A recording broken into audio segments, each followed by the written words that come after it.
President Biden came into office facing an economy that had been destroyed by the pandemic Trump failed to respond to. So he signed into law his COVID stimulus bill that put $1,400 in the pockets of ordinary Americans, provided the resources to states to vaccinate the country so we could reopen safely. He provided loans to small businesses to stay afloat, included an enhanced child tax credit that cut child poverty in half in 2021.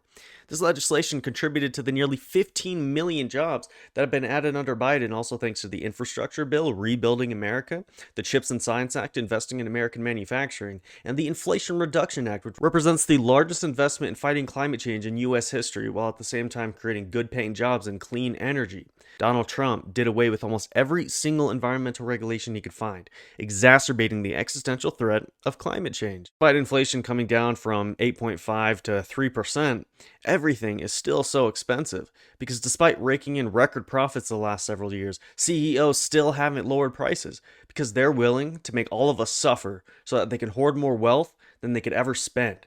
And they want you to blame Biden for these high prices because guess who he's running against? Trump, who cut taxes for the rich in 2017. Because of Biden, crippling student loan debt has been canceled for almost 4 million Americans.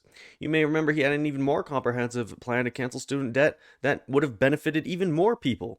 But the Supreme Court, largely shaped by Trump's appointments, snatched that economic freedom out of millions of Americans' hands by striking down Biden's program. Biden signed into law the Safer Communities Act, the most significant gun control legislation in 30 years in response to a mass shooting in Buffalo, New York. What did Trump do on guns? 36 hours after a school shooting in Iowa, he told the afflicted families and victims to, quote, get over it. How would you feel if your brother, your sister, your kid was shot and killed at school, and a former president of the United States, who did absolutely nothing to prevent that from happening, told you to just get over it? Trump appointed justices to the Supreme Court who overturned Roe v. Wade, making possible extreme abortion bans without exceptions for rape and incest. This isn't surprising given the fact that he said, quote, there has to be some form of punishment for women who receive an abortion. Well, here's the punishment he inflicted. Endless horrific cases of women being prosecuted for having miscarriages, being denied an abortion even when without it, their life would be at risk, like Kate Cox in Texas, or the case of a 10-year-old girl who was raped, who had to flee across state lines from Ohio to Indiana to have that pregnancy terminated. To make matters worse, Trump has come out and endorsed these extreme abortion bans. Biden, on the other hand, signed several executive orders in an attempt to safeguard abortion access.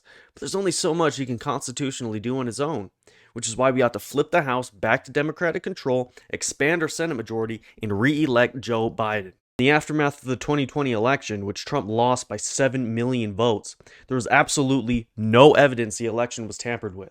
But he didn't care.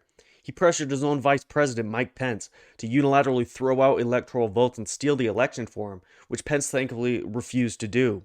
His rhetoric and false claims led to a violent mob attacking the United States Capitol, where police officers were beaten and maced, multiple committing suicide from what they experienced that day.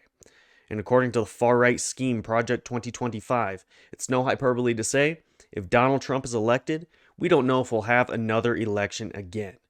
Joe Biden is committed to preserving our institutions. He signed into law the updated Electoral Count Act, which made clear that the vice president cannot throw out electoral votes like Trump was pressuring Pence to do. And it was Vice President Biden who certified the 2016 election for Trump after he beat Hillary Clinton. Trump doesn't have that grace because all he cares about is himself and his own power. In this election, our fundamental freedoms are on the line. A right to vote and have that vote counted, not disenfranchised by someone that couldn't accept the fact that they lost.